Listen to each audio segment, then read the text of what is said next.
Welcome to HortTube, where we talk all things gardening. My name is Jim Putnam, and this is an Amethyst Falls Wisteria.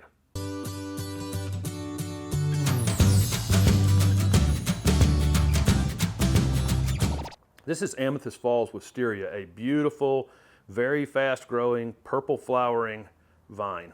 Amethyst Falls is a fast-growing vine, but it's not as fast-growing as the traditional wisteria, so it's easy to control this one, and you can probably keep it in the 10 to 15 foot height range. This thing will end up 30 feet high if you allowed it to over time, but I would encourage you to do some pruning on this plant every year to never let it get out of control.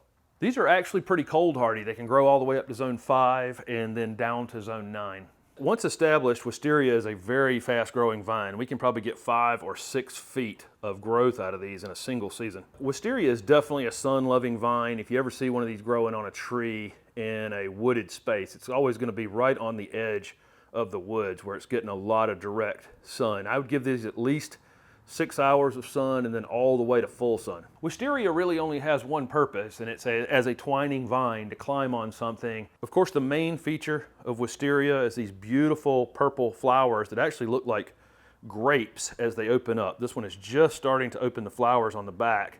It's got all these buds to go. It'll end up, this long, and it looked like a giant cluster of grapes, and that goes on for quite a long time in the spring. And then they will get some residual flowers during the summer typically. And also, as you can see, this one's just leafing out, and it has really striking, beautiful foliage on it throughout the growing season. One other advantage to Amethyst Falls is it's also a sterile variety, so it won't seed itself all over your yard like the traditional wisteria will.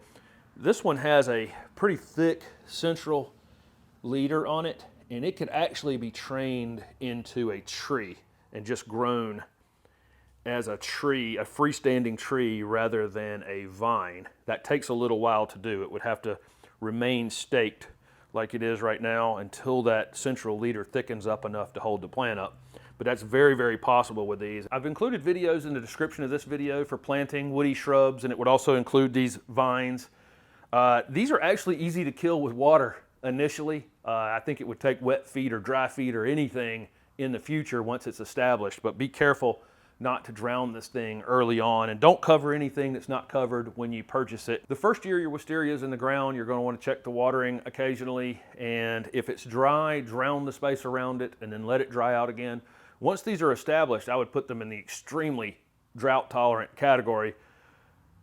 But this is also a plant that if it becomes really dry, it will lose some interior foliage and not look that great wherever you have it growing. And typically you're going to have these growing in some place where you want it to be very showy. So I would keep a close eye on these during the summertime. This is a plant that I would probably water a few times every summer, even if I was in an area that gets normal rainfall. Wisteria is a plant that you could probably get away with not fertilizing and still have lots of flowers and lots of foliage every year.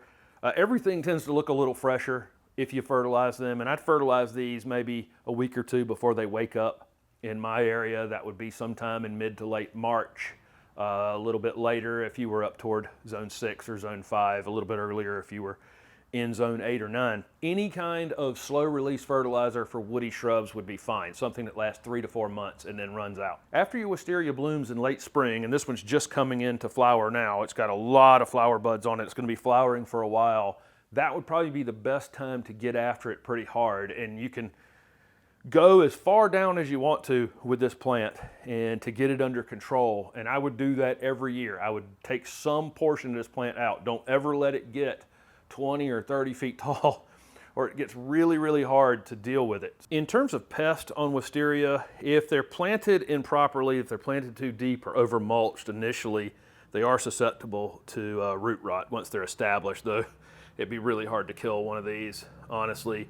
They do get lots of chewing insects on the foliage. This one is just leafed out and something has already been eating on the leaves already. Not something I'm going to typically worry about because this vine can kind of outpace anything eating it. So I'm just really not going to worry about it a whole lot. There'd be plenty of things you could spray on these to control whatever was chewing on them. I probably just would not worry about it if I were you.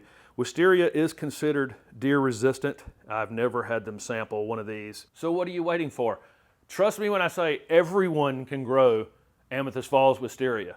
Thank you for watching my video, and if it was helpful, please hit the like button and subscribe to my channel for future videos. Also, comment below with any questions you have about flowering vines. Thanks again.